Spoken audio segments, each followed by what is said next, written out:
Hey everyone, it's me again, Sir Melbs. Magpapalamig muna tayo ngayon. Eto nga at kami ay naglilinis para sa paglalatagan ng aming inflatable pool.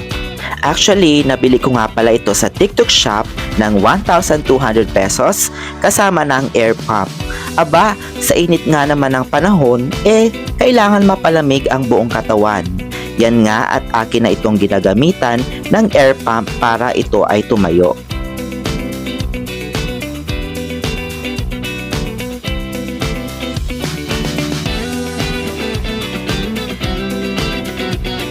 Yun nga lang, parang ako naman ang ihimatayin sa hirap ng pagbomba. Kaya mo pa ba?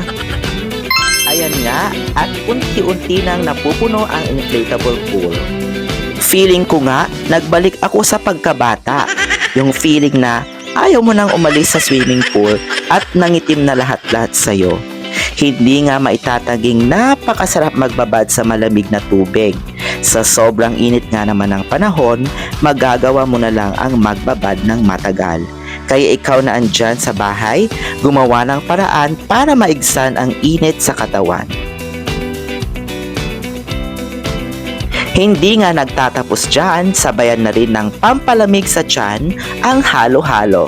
Maraming salamat sa panonood. Bye!